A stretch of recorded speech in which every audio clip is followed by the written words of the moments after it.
The first pawn shops emerged in ancient China more than 3,000 years ago. Today, there are more than 12,000 pawn shops operating in the United States alone. The gold and silver pawn shop that is located in Las Vegas could be easily referred to as the most popular one thanks to a famous TV show called Pawn Stars that debuted in 2009. The series follows the daily activities of Rick Harrison and his family, depicting both their interactions with customers and interpersonal conflicts as they run the well-known shop. The idea of discovering what an item's value is has given viewers so much excitement, which is why millions of people tune in week after week hoping to see something unique and amazing, as well as whether or not the Harrisons will make the right call when it comes to the value and the authenticity of a certain item. Over the years, the show has seen some incredible and rare items come through their doors, and while some turn out to be really good copies without any value, more often than not, people walk in offering an item that is worth tens of thousands of dollars. So, among guitars,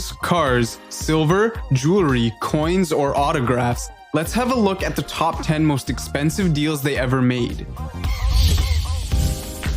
In the season 7 episode called Close But No Cigar, a piece of presidential history walked into the shop and immediately blew Rick away. That came as no surprise since the piece had belonged to one of America's most respected and loved former presidents, John F. Kennedy. So even if it was just a cigar box that once sat on JFK's desk in the Oval Office, it still had a pretty high value, especially to his admirers. The box even included some unsmoked cigars that had great value on their own. Those were the same Cuban cigars among 1,200 that JFK had secured for himself just hours before signing the Cuban trade embargo in 1962. Both Rick and the seller knew that, so both were aware that the price wouldn't be low. The seller was seeking $95,000 for the box. But after some hard negotiating, Rick managed to lower the price down to $60,000, which was a massive steal, since another of JFK's cigar boxes had been sold for over $500,000 back in the 90s. Good call, Rick. If you're a good bargainer and a professional at your work, then flying across the country for a specific coin requested by a customer isn't that big of a deal. In season 12, a regular told Rick they would be willing to pay roughly $70,000 for an extremely rare 1950 Panama-specific octagonal $50 gold coin, which was enough for Rick to pack his things and go to Florida's biggest coin show and find it. Aside from the rarity factor, these coins had an extreme historical value, being created by the US Mint to celebrate the opening of the Panama Canal. Rick managed to track down 2 of the coins at the auction and eventually managed to convince the seller to drop down the price to $67,050. He may have not made that much of a deal, but he did manage to make one of his customers very happy. In season 7, Rick made a house call to check out a seller's 1932 Ford Roadster Model B that seemed to be in near perfect condition. The Model B was produced from 1932 to 1934 and was considered an updated version of the Model A.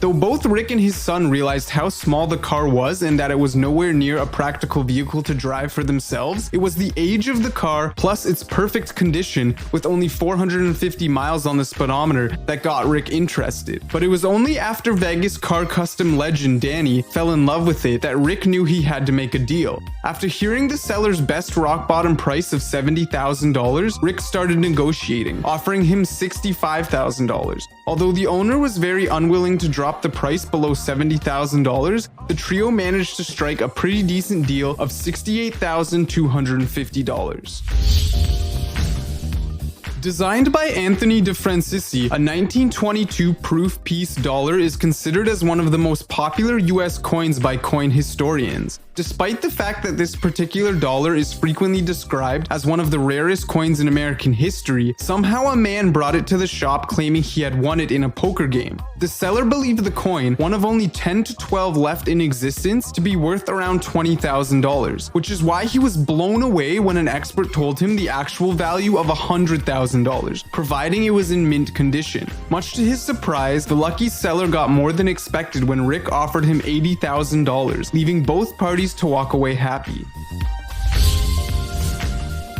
There aren't that many things Rick loves more than when a celebrity guitar ends up in the shop. That was what happened when a man showed up with his 1941 Gibson SJ200 guitar, previously owned by rock and roll legend Stephen Stills. Stephen Stills was a member of the rock and roll group Crosby, Stills, and Nash, and is a legendary guitar player, so Rick immediately knew he had to have it. After seeing the original bill of sales, signed by the man himself, Rick thought it was almost too good to be true, so he needed to consult an expert. Jesse, his local guitar expert, loved the guitar and even let the owner know how much he was impressed. The guitar itself was worth $75,000 at least, but being owned by Stephen Stills turned that price up another $20,000. It was a no-brainer for Rick, so after some negotiating, he was ready to make a deal for $85,000.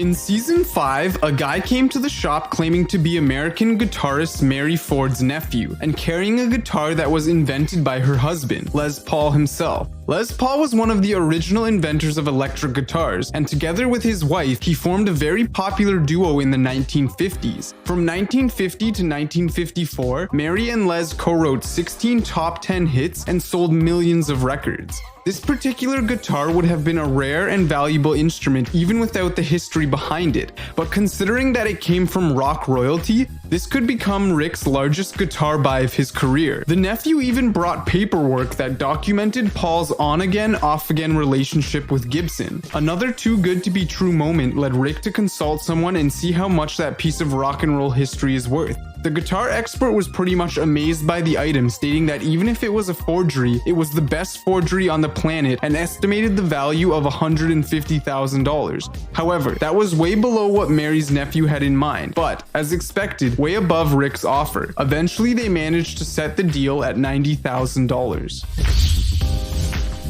Two of the most popular items on Pawn Stars are antiques and cars, so it goes without saying that when the two concepts get combined into one, plus with a reasonable price, there's a 100% chance it will end up in the hands of Rick and his colleagues. In season 4, an older man came into the shop wanting to sell his vintage 1932 Lincoln Roadster, and Rick immediately knew he had to go big if he wanted to ride off with this vintage beauty. The seller, who calls himself Uncle Phil, got the car from a museum a few years ago and was looking to get $100,000 for it, nothing less. With its 150 horsepower V12 engine, it was more powerful than most cars of its era, and the fact that it was still in great condition contributes to its high price. Uncle Phil was not going to negotiate until the idea of selling him gold came about.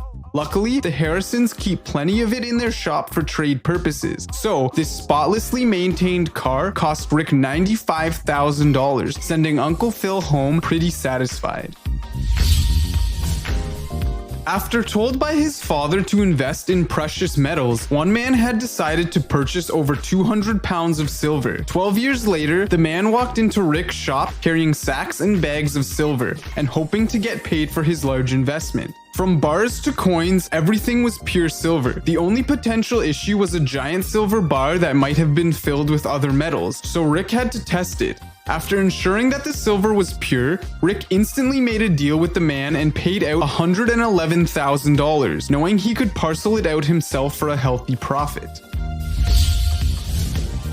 One of the Pawn Stars' biggest purchases was when a man came in with 4 gold bars of 1 kilogram each, and believe it or not, it was a no-brainer for Rick as soon as he set his eyes on them. There is a reason Rick Harrison and the old man named their shop Gold and Silver, since according to the History Channel website, the most money Rick ever cashed out on a single deal was predictably the golden substance itself, giving a customer $128,000 for 4 1 kilogram bars. One can't deny that gold will always be high atop the list of the most valuable things in existence, and for Rick, that purchase was obviously a jackpot.